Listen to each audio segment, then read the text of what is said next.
Campers. I hope everybody's having a good day so far. If not, we'll try to make everything better for you. All right, theme. Fear God, keep His commandments, the whole duty of man. We've heard numerous times about the Ten Commandments so far since we've been here because that is part of the theme. We all know that Exodus 20 and Deuteronomy 5 state the Ten Commandments very, very clearly. These are the laws in which we are to live by every day. Although most mainstream churches do not use the original Ten Commandments. Like Mr. Fritz had said during his Christian living last week, many have changed the original texts. Some do away with the second commandment and mention nothing about carved images. Catholics are great for that. And they've split the 10th commandment into two just in order to get to that 10 commandments. And why do Catholics do that? Because they use the rosary beads, they've got the Pope, they use the cross, Mary, or whatever else they have. They worship numerous idols. And most churches, other than us, of course not us, and a few others, have changed the Sabbath day from Saturday to what they call the Lord's Day, Sunday. But the Bible plainly states God's Ten Commandments, but man has changed them to fit their own needs. And once again, Mr. Fritz was talking about this last week when he did his Christian living. The other day I was sitting out trying to work on this some more and looking out the window, and our window in our room overlooks the lake. And I sat out there and watched 1G and 1B out there water skiing.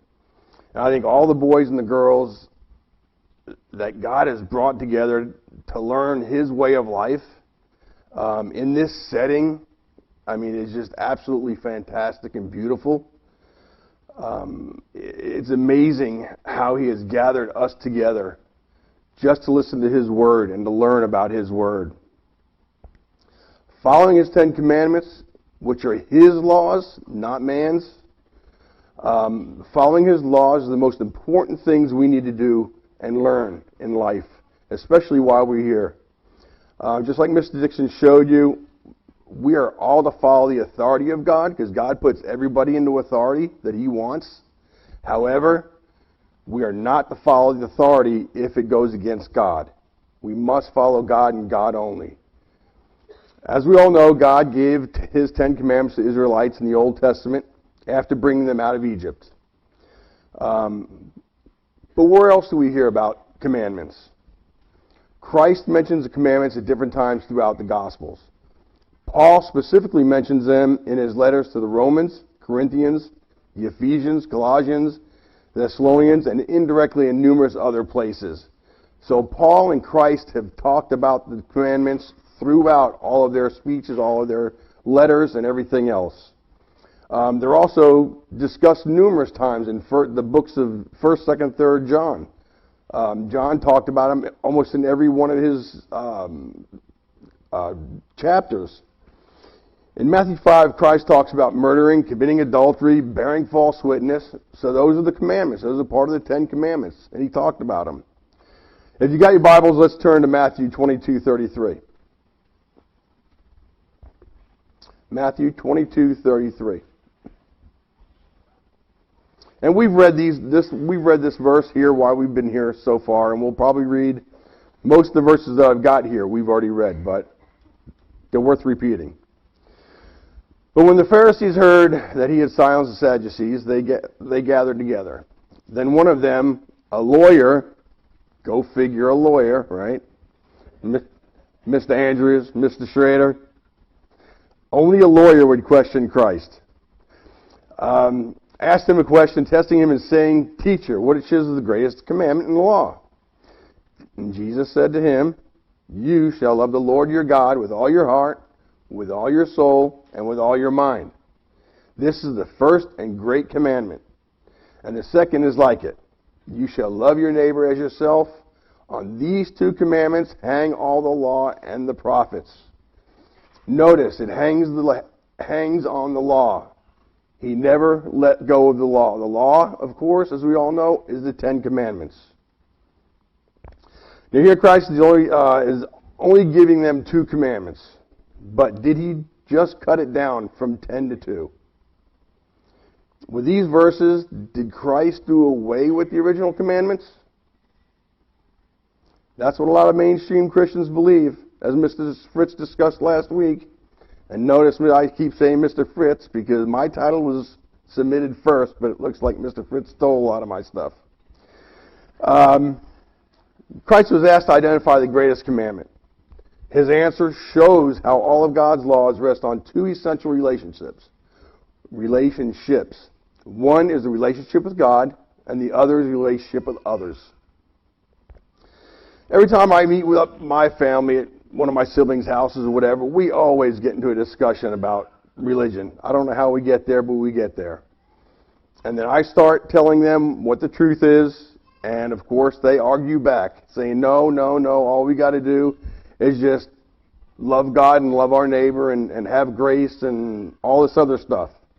But when I start spouting off verses and they start reading them, I've got one sibling, my sister, actually looks at it and then asks her pastor, and her pastor, yes, her pastor agrees with them.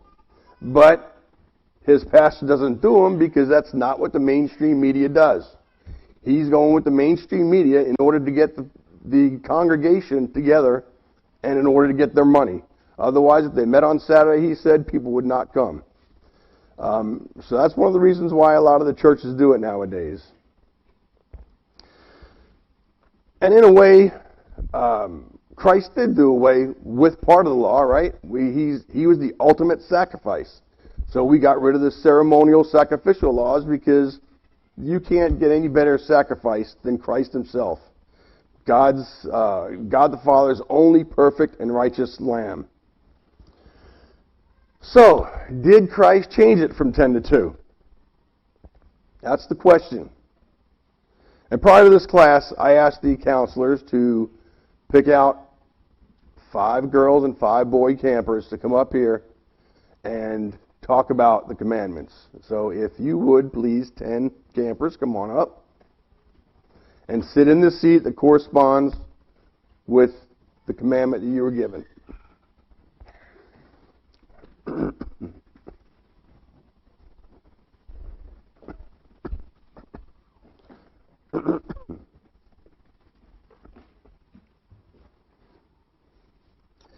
Now what we're going to do is go through each commandment to see whether or not Christ did away with any of the commandments that were given to Moses and Israelites in Egypt, and see how each commandment relates or corresponds to the commandments Christ gave based on Matthew 22:37.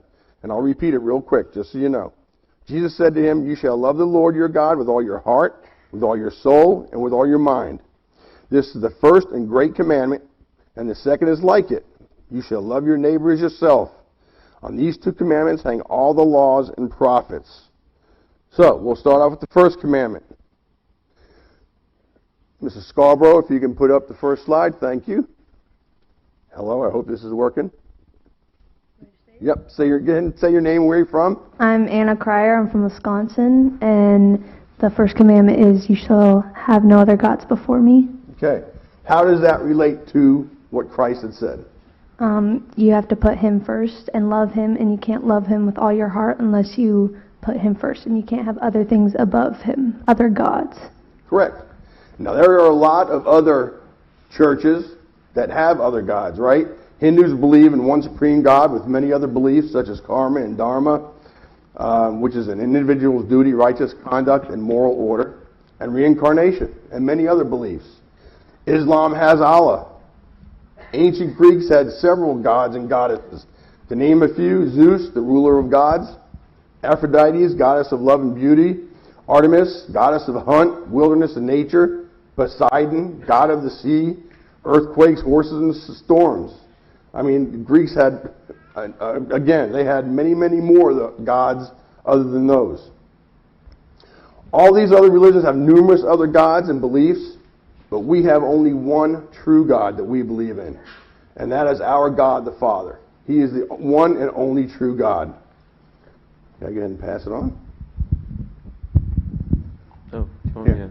Oh, okay. You got to. That's a long one. I'll let you read it again. Yeah, okay. Say who you are, name. I'm Andrew Kodonik from Texas, and the second commandment is, you shall not make for yourself a carved image, any likeness of anything that is in heaven above, or that is in the earth beneath, or that is in the water under the earth. You shall not bow down to them, nor serve them, for I, the Lord your God, am a jealous God, visiting the iniquity of the fathers upon the children, to the third and the fourth generations of those who hate me, but showing mercy to thousands, to those who love me and keep my commandments. Okay, how does that relate to one of the two that Christ... Well, because if you're worshiping a carved image other than God, you can't very well love God as you would, because you're loving that carved image more than you would love God. Perfect. That's exactly right. Do we want to make him jealous? No. No, of course not. If you love him with all your heart and soul, then you wouldn't do anything that would upset him or hurt him. But yet, again, Hindus have Buddha. They don't care. Catholics worship the Pope and the cross. They don't care. Again, the ancient Greeks have a whole bunch that they worship. We do not have idols, nor do we worship any idols. It's not who we are. It's not what we do. God commanded us not to do it, so we do not do it. God is a spirit being, and there is no absolute picture of him. We have a description of Christ, Christ's spirit being, in Revelation 1, 14 and 15, but we don't have any description of what God the Father looks like, other than the fact that we are made in his image. So that's all that we have, is that we are made in his image. And please, as we go through all these commandments, please read them up on the screen as well. Name and where you're from. Ooh, okay. I'm Selah Dixon from North Carolina. You shall not take the name of the Lord your God in vain, for the Lord will not hold him guiltless who takes his name in vain. Okay. How does that relate? By taking God's name in vain, you're not honoring him in his word and not holding him above everything, because his name Correct. is holy. Right, and that's also disrespecting him, right? Using his name in vain. When we speak to God, it should always be in a respectful manner. There is no excuse to use his name in any other way. He will not hold you guiltless like he does in Exodus 22:2, when he will hold you guiltless if you were to strike someone dead or for breaking into your house. Now he says he will forgive you if you repent, but you will always be guilty if we use his name in vain. Kind of like, I may forgive you, but I will never forget. So we should never, ever use his name in vain. Okay, move on. I'll come behind you instead of walking in front of you. My name is Isaac Castillo. I'm from Kansas City, Missouri. Oh, I got a long one. This is great. Slide it up if you need to. So, like this. Okay. I got the fourth commandment here. Is remember the Sabbath day to keep it holy. 6 days you shall labor and do all your work, but the seventh day is the Sabbath day of the Lord your God. In it you shall do no work, you, nor your son, nor your daughter, nor your male servant, nor your female servant, nor your cattle, nor your stranger who is within your gates. For in 6 days the Lord made the heavens and the earth, the sea, and all that is in them, and rested on the seventh day. Therefore the Lord blessed the Sabbath day and hallowed it. Okay, how does that relate? Well, if you are loving God with all your heart, soul, and mind, you should be able to set aside at least one day to honor him and worship him and observe him. Very good. The only Sabbath that God established since the beginning in Genesis 2, which of course is the seventh day which he rested on. Nowhere in the Bible did the seventh day ever get changed to Sunday, or what many people call the Lord's Day. The Sabbath has always been and always will be on Saturday. That has been brought down from generations and generations through the Israelites and through the Jews. Everybody knows that the true Sabbath is Saturday. Even if you were to ask the mainstream Christian groups, they would even tell you that the true Sabbath is Saturday.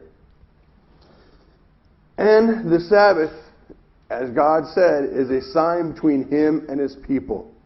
If you don't keep the Sabbath, then you are not his people. That is that is the reason we keep the Sabbath. We are part of his people, and it is a sign between us and him. Okay, next. Hi, my name is Danae Buell. I'm from Texas. Yeah. The fifth commandment, honor your father and your mother, that your days may be long upon the land which the Lord your God is giving you. Okay, how does that relate to Christ? What Christ has said? Well, when you honor your father and mother, you're showing love and honor to God, which when you do that, you're basically the physical goes to the spiritual. Right, very good. And actually, it's both, right? It's showing spiritual toward God the Father, because you're loving God the Father, but it's also loving one another, right? So it's really kind of got both of what Christ was talking about. It's really got both of those in there. Mr. Oliverio talked about the loyalty Ruth had for her mother-in-law, Naomi. But it wasn't just loyalty, but she also honored her. And that was the most important part. She honored her. Also, Mr. Oliverio spoke about Caleb, and Caleb loved and honored God the Father. Christ was the ultimate example of honoring his Father. I mean, he lived a perfect life, honoring his Father and what his Father expected him to do. So he was the ultimate person and the ultimate way of honoring an individual. Christ followed every commandment and every statute and every judgment that God had commanded the children of Israel to keep, which of course Christ was a child of Israel through the tribe of Judah. Christ is also our only perfect example in which to follow, and we should push ourselves to live like him every single day. We should try to walk like Christ every single day. Okay? Hello, my name is Brady Meadows. I'm from Knox, Indiana. You want this? Yes. What's your name again? Brady Meadows. What's the last name? Does it sound familiar? A little bit. This is my son, sorry. For those who don't know and the ones on the stream, this is my son. You shall not murder. That's the sixth commandment. Do you remember what the fifth one was? Yes, I do. Okay. Just thought I'd ask that question. Okay, so how does the sixth commandment relate to one of the Christ's? Well, you shouldn't murder. That's bad. You shouldn't take another person's life. And is there any really... do I even need to say anything else about that? If you love your neighbors yourself, you definitely would not want to murder anyone, right? Yeah. Especially not yourself. In Matthew 5:21, Christ says, not only should you not murder, but you shouldn't even be angry with your brother. And if you have something against your brother, go and reconcile with him and fix whatever issues you have before doing anything else. It's not just murdering, it's even being angry with somebody.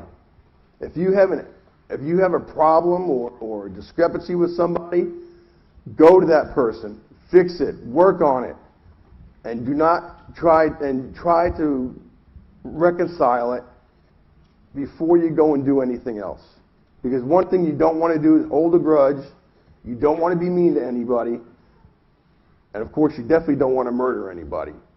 So you need to go to each other and work on problems and fix them together.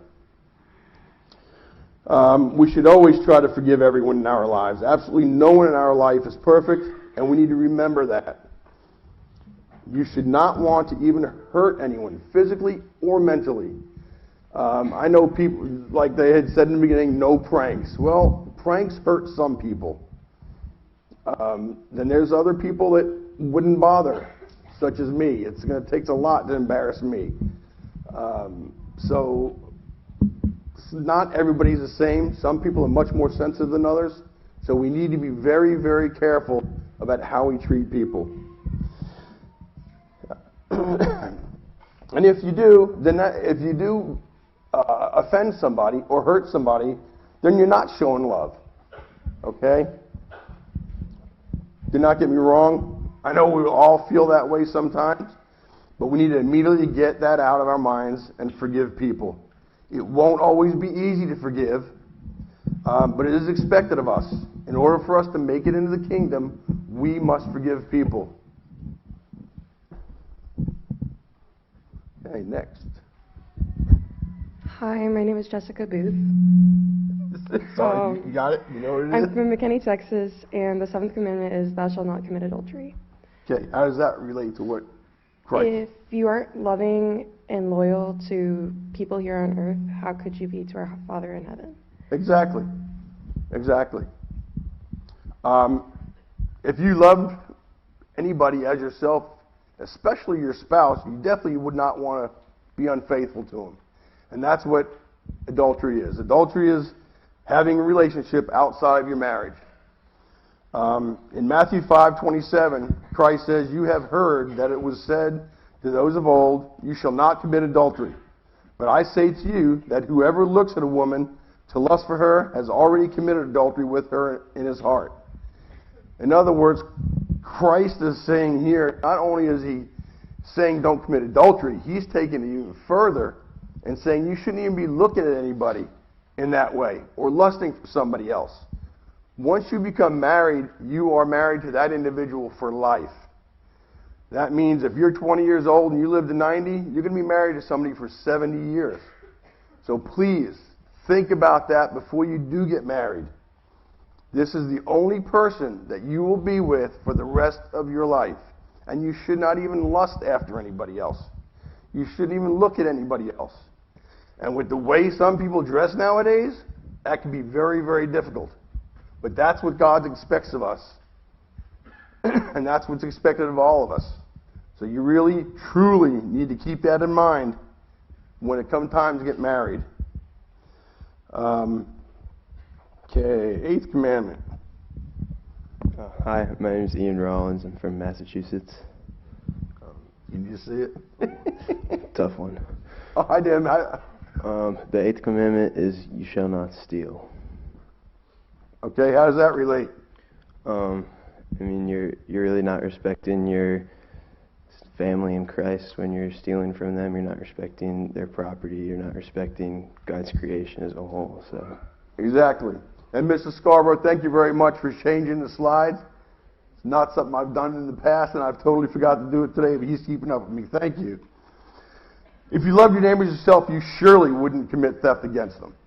I mean, let's face it. I mean, stealing and taking stuff from somebody is just not right.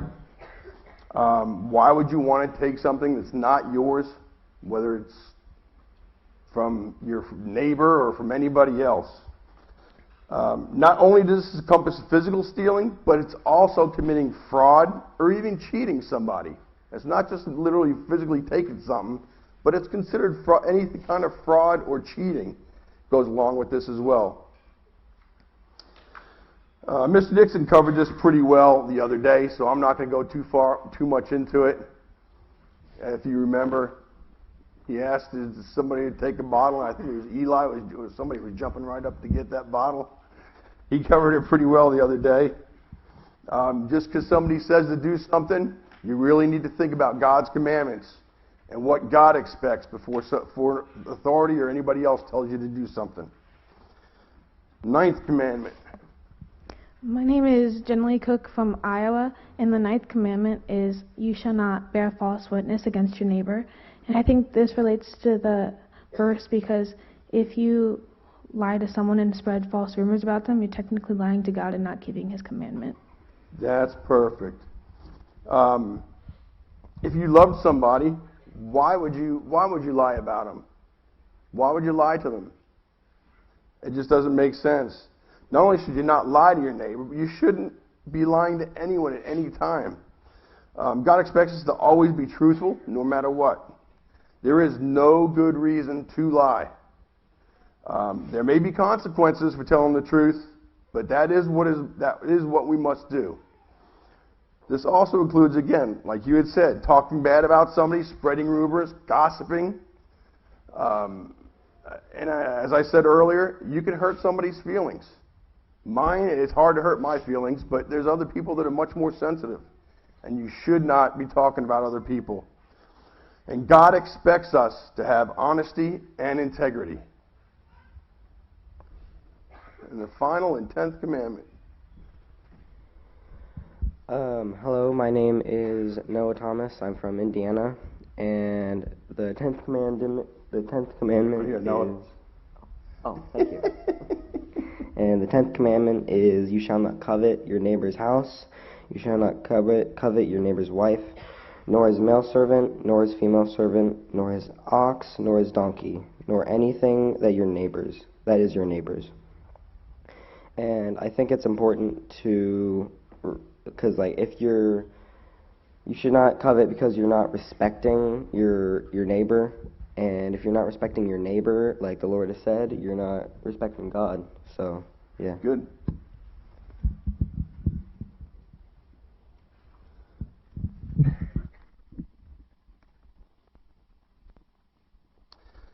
Exactly. If you truly love your neighbors yourself, why would you want to take anything that's theirs?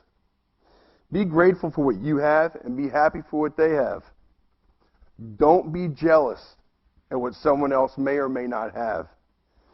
Be content with what you have, and in fact, if you truly love your neighbor, you would not only be happy for what they have, but you would help them succeed further and to have more.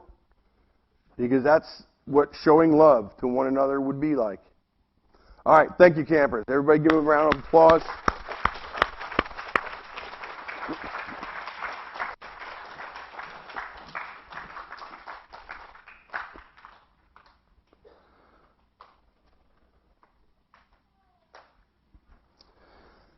As we can see, Christ did not do away with the 10 Commandments.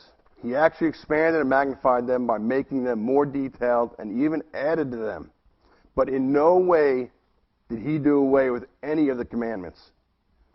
Let's turn to Romans 13. Romans 13.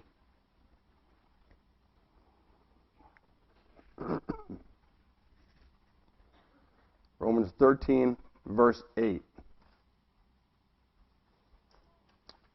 Owe no one anything except to love one another. For he who loves another has fulfilled the law. For the commandments, you shall not commit adultery, you shall not murder, you shall not steal, you shall not bear false witness, you shall not covet. And if there is any other commandment, all are summed up in this saying, namely, you shall love your neighbor as yourself. Love does no harm to a neighbor, therefore love is fulfillment of the law. And that's what a lot of people don't realize. They think, oh, the law was done away with. It was not done away with. Loving God with all your heart, soul, and mind, and loving everyone as yourself, if you do those two things, you will fulfill the original 10 Commandments and the ones that God wants us to follow every day. Paul even wrote to the Romans about the individual commandments as further proof the 10 Commandments were never done away with, and that they even still needed to be followed. Christ did not come to decrease or eliminate the amount of commandments, but he came as an example to show us how we are to live our lives in order to make it into the kingdom. Let's turn to Matthew 5:17. Turn to Matthew 5:17. Again, I know we read these already this past week and a half, but I think it's important to continue to read these. The more you read them, the more you'll remember them. Matthew 5, verse 17. Do not think that I came to destroy the law or the prophets. I did not come to destroy, but to fulfill. For assuredly I say to you, till heaven and earth pass away, one jot or one tittle will by no means pass from the law till all is fulfilled. Whoever therefore breaks one of the least of these commandments and teaches men so shall be called least in the commandment of heaven. But whoever does and teaches them, he shall be called great in the kingdom of heaven. For I say to you that unless your righteousness exceeds the righteousness of the scribes, Pharisees, you will by no means enter the kingdom of heaven. In other words, in order to make it into the kingdom of heaven, you must be righteous. In order to be righteous, you must follow His commandments and live the way He expects you to live, to walk in Christ's steps. Do you think you can live by God's laws without love? Anybody think you can live without love? Of course not. The most important thing that I want you to learn here today, if nothing else, is that love conquers all. If you love God and love your neighbor, everything else will fall into place. Love God with all your heart, all your soul, and all your mind. And love everyone as you would love yourself. If you do these two things, then you will be obeying all of God's 10 commandments and living the life He wants you to, what He wants you to and expects you to in order to make it into the kingdom. I know everybody here has an expectation of trying to make it into the kingdom. And once again, the only way we can do that is if we love one another. And love is the key to everything. If you love one another and you love God, everything else will fall in place. If you do not love God and you do not love everyone, then you need to work on it, because that is the expectation and that is what we're here for, is to learn to love one another. So, please love one another and have a great and safe day of activities. Thank you. For more information, go to our website at cogassembly.org. Copyright 2025, Church of God Assembly. All rights reserved.